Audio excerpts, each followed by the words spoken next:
In the old days, a menagerie was a collection of animals put on exhibit for wonder and amusement.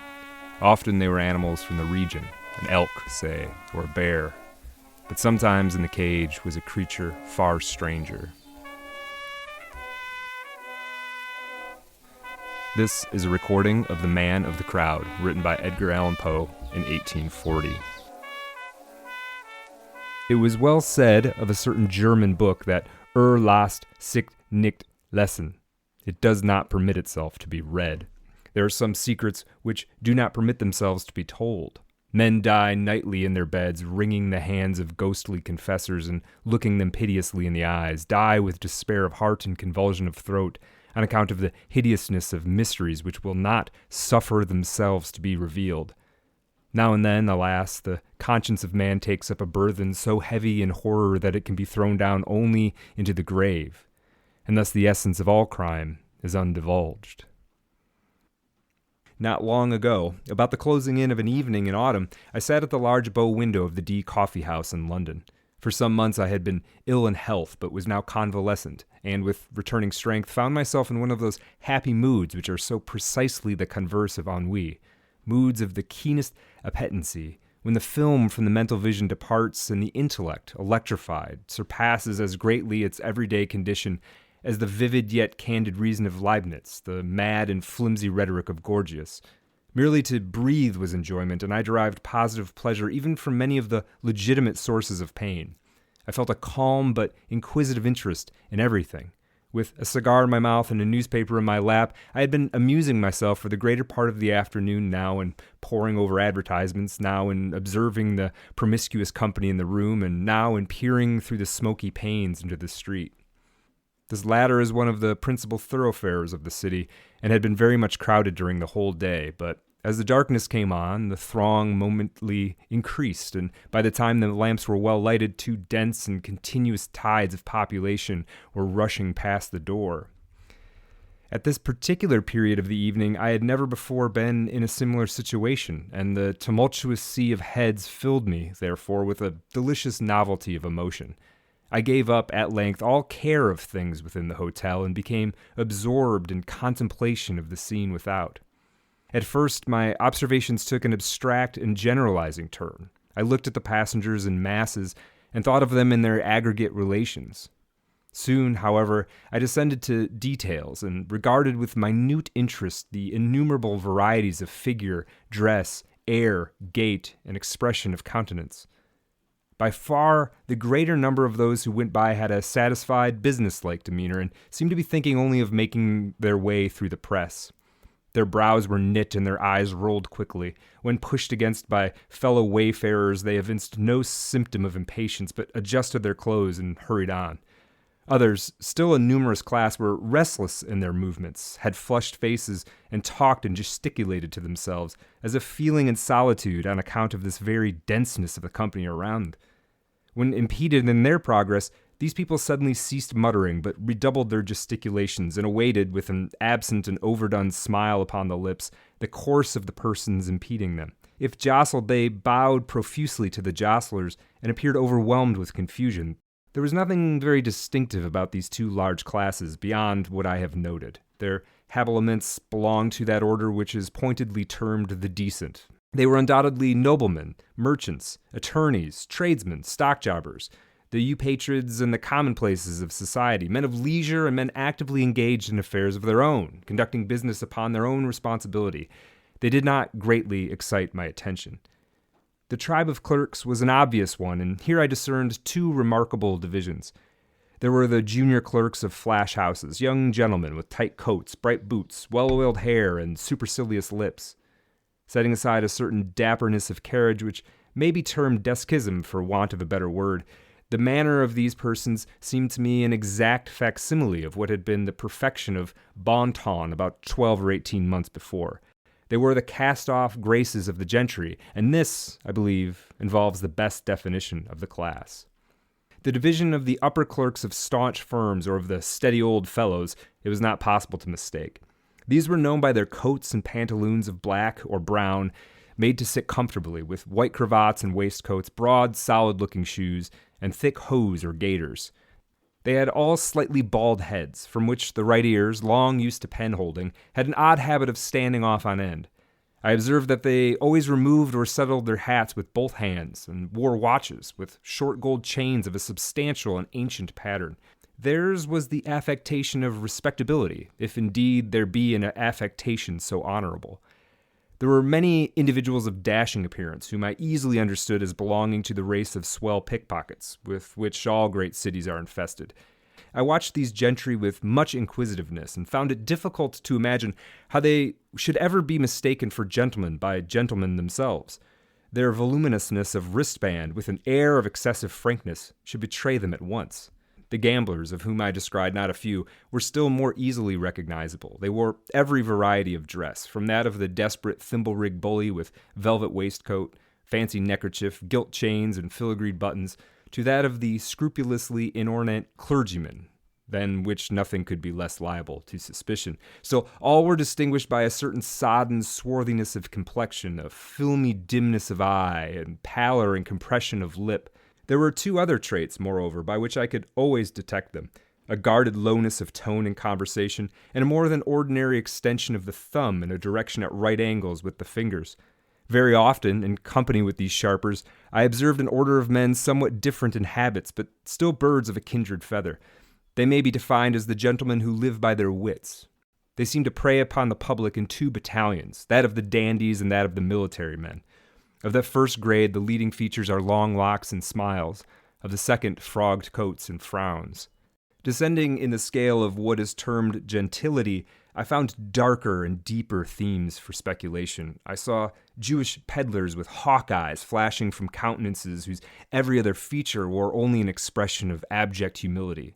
Sturdy, professional street beggars scowling upon mendicants of a better stamp, whom despair alone had driven forth into the night for charity. Feeble and ghastly invalids upon whom death had placed a sure hand, and who sidled and tottered through the mob, looking everyone beseechingly in the face, as if in search of some chance consolation, some lost hope. Modest young girls returning from long and late labor to a cheerless home, and shrinking more tearfully than indignantly from the glances of ruffians, whose direct contact even could not be avoided. Women of the town of all kinds and of all ages, the unequivocal beauty in the prime of her womanhood, putting one in mind of the statue in Lucian with the surface of Parian marble and the interior filled with filth, the loathsome and utterly lost leper in rags, the wrinkled, bejeweled, and paint-begrimed beldame making an effort at youth, the mere child of immature form yet from long association, an adept in the dreadful coquetries of her trade, and burning with a rabid ambition to be ranked the equal of her elders in vice. Drunkards innumerable and indescribable, some in shreds and patches, reeling, inarticulate, with bruised visage and lackluster eyes, some in whole, although filthy garments, with a slightly unsteady swagger, thick, sensual lips, and hardy-looking, rubicund faces, others clothed in material which had once been good, and which even now were scrupulously well brushed, men who walked with a more than naturally firm and springy step, but whose countenances were fearfully pale, whose eyes hideously wild and red, and who clutched with quivering fingers, as they strode through the crowd, at every object which came within their reach. Beside these, piemen, porters, coal heavers, sweeps, organ grinders, monkey exhibitors, and ballad mongers, those who vended with those who sang, ragged artisans and exhausted laborers of every description, and all full of a noisy and inordinate vivacity which jarred discordantly upon my ear and gave an aching sensation to the eye. As the night deepened, so deepened to me the interest of the scene, for not only did the general character of the crowd materially alter, its gentler features retiring in the gradual withdrawal of the more orderly portion of the people, and its harsher ones coming out into bolder relief as the late hour brought forth every species of infamy from its den. But the rays of the gas lamps, feeble at first in their struggle with the dying day, had now at length gained ascendancy, and threw over everything a fitful and garish luster.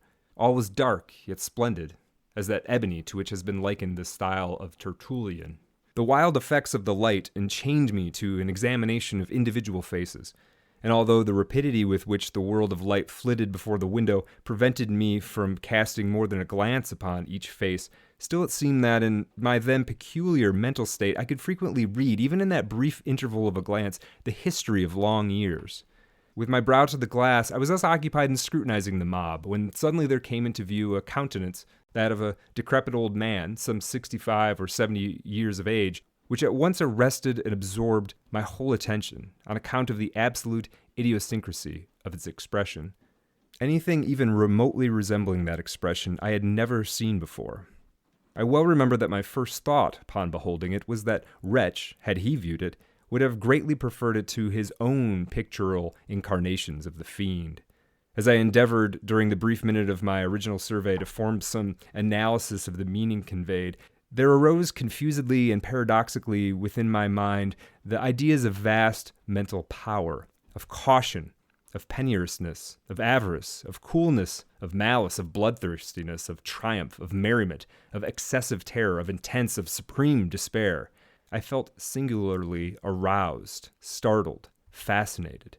How wild a history, I said to myself, is written within that bosom. Then came a craving desire to keep the man in view, to know more of him. Hurriedly putting on an overcoat and seizing my hat and cane, I made my way into the street and pushed through the crowd in the direction with which I had seen him take, for he had already disappeared. With some little difficulty, I at length came within sight of him, approached and followed him closely, yet cautiously, so as not to attract his attention. I had now a good opportunity of examining his person.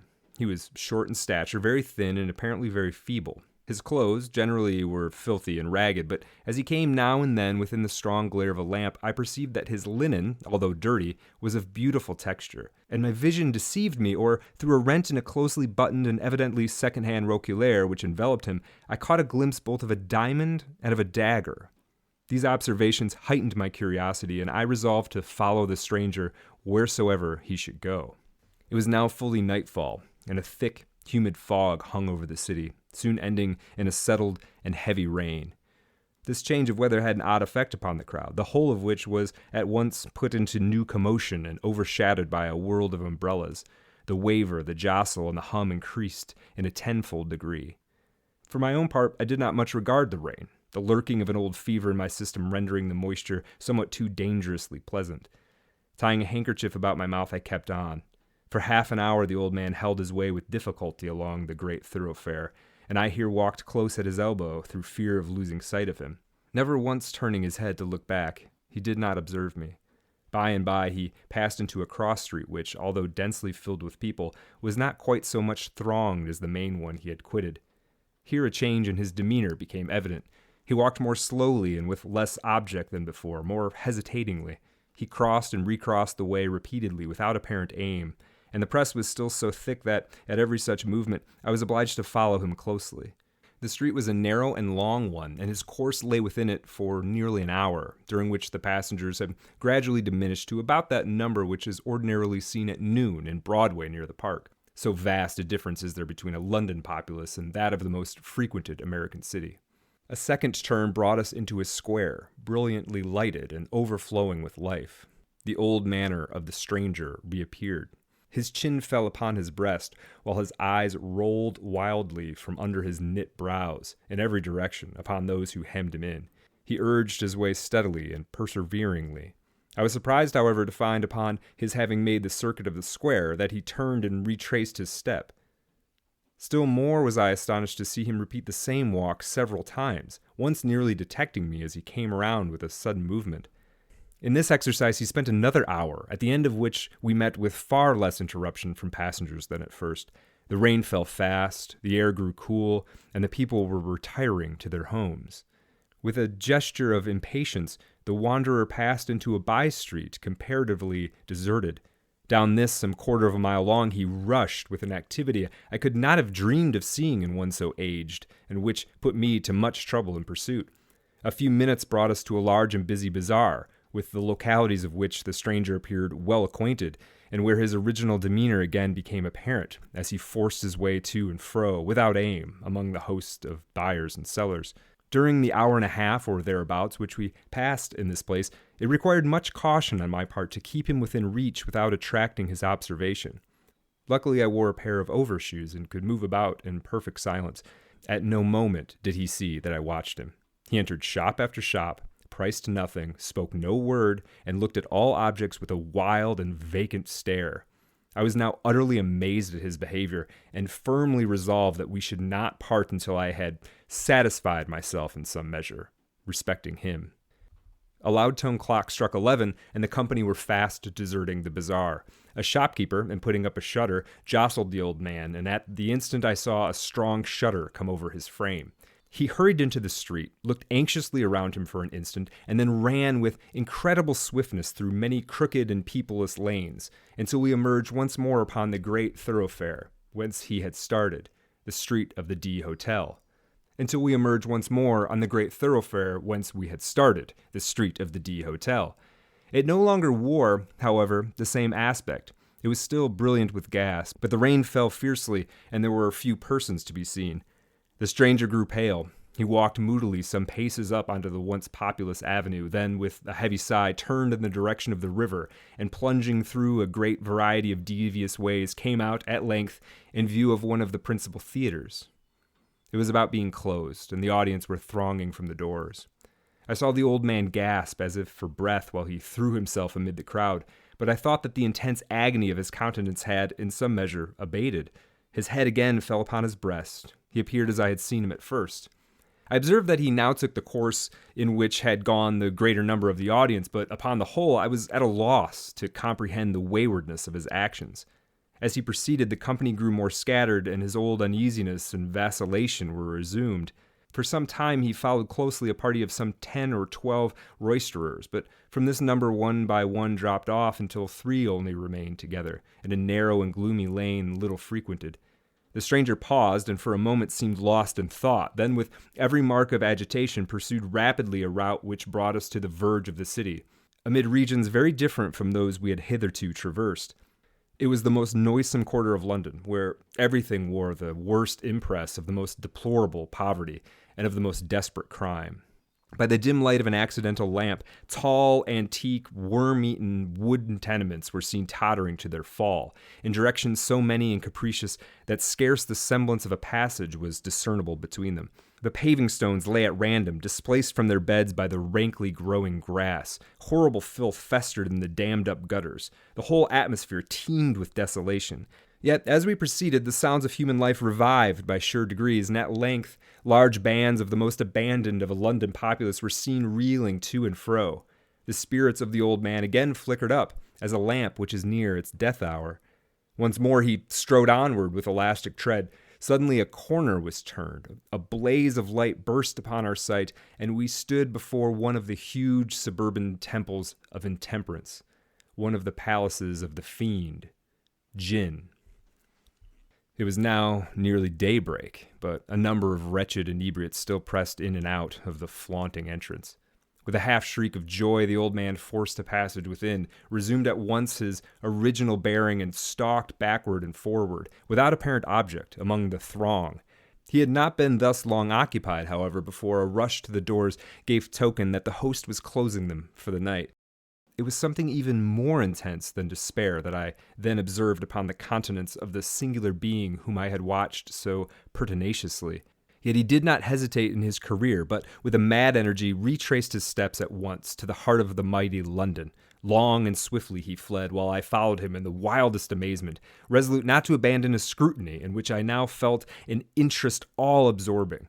The sun arose while we proceeded, and when he had once again reached that most thronged mart of the populous town, the street of the D Hotel, it presented an appearance of human bustle and activity scarcely inferior to what I had seen on the evening before. And here, long, amid the momently increasing confusion, did I persist in my pursuit of the stranger. But as usual, he walked to and fro, and during the day did not pass from out of the turmoil of the street. And as the shades of the second evening came on, I grew wearied unto death, and stopped fully in front of the wanderer, gazed at him steadfastly in the face.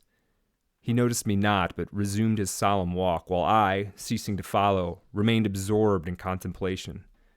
"This old man," I said at length, "is the type and the genius of deep crime.